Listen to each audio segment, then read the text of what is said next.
है। जब दिल्ली में निषाद के सभी उपजाति बिंद हो, मल्ला हो, केवट हो, जब वहां पे अगर आरक्षण है तो आगरा उत्तर प्रदेश में क्यों नहीं साथी? जब इस देश में बंगाल में निषाद समाज के सभी उपजाति को अगर आरक्षण है तो बिहार में क्यों नहीं साथियों? इसके लिए हम लोग अपने हक अधिकार के लिए संघर्ष कर रहे हैं साथियों।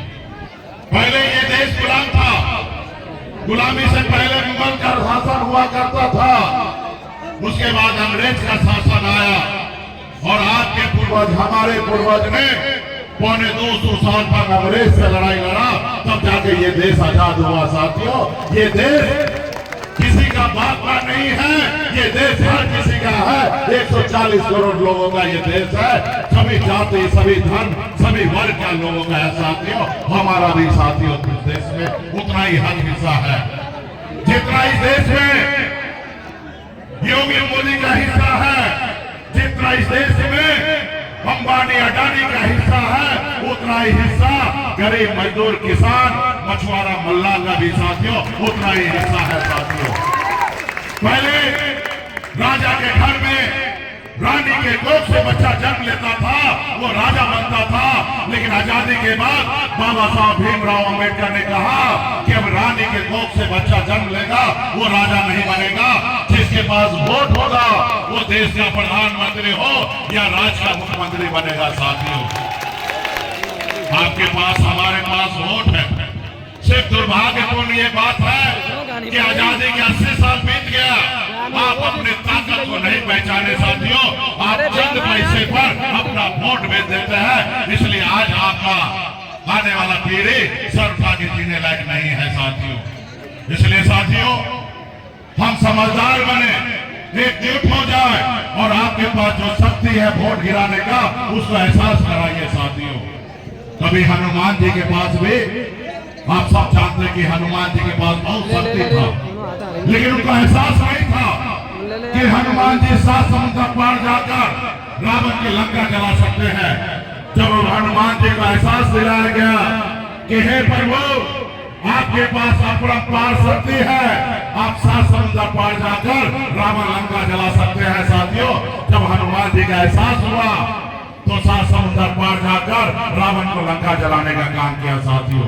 उसी शक्ति आपके पास भी है, वही पावर आपके पास है।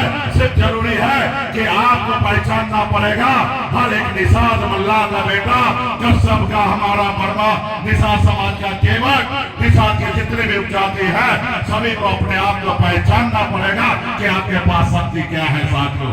इस राज्य में 14% हमारे पास वोट है, हम सरकार बना सकते हैं, हम सरकार गिरा सकते हैं, ये ताकत आपके पास है साथियों। इसलिए साथियों इस बार हम लोग सिर्फ बोलने से काम नहीं करेंगे। इस बार हम योगी जी, मोदी जी को इलाज करने के लिए दवा लेकर घूम रहे हैं साथियों, और उस इलाज का नाम है संकल्प यात्रा। अगर आप चाहते हैं कि गरीबी से लड़ना है तो पहले संकल्पित होना पड़ेगा साथियों। आप अगर चाहते हैं कि आपके आने वाला पीढ़ी सर उठा के दिए तो इसके लिए पहले संकल्पित होना पड़ेगा साथियों। उसके बाद आपकी ये लड़ाई जीत सकते हैं साथियों। जब तक आप संकल्पित नहीं होइएगा तब तक आप कोई लड़ाई जीतिएगा नहीं साथियों। इसलिए साथियों इस गरीबी से लड़ना है। आज हम लोग, आप जानते होंगे कितने गरीब हैं, कितने लाचार हैं।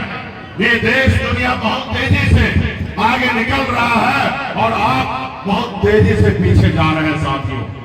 आज हम लोग, हमारे समाज के रहने के लिए घर नहीं है। आज हमारे समाज में बच्चा मजदूरी करने पे मजबूर है।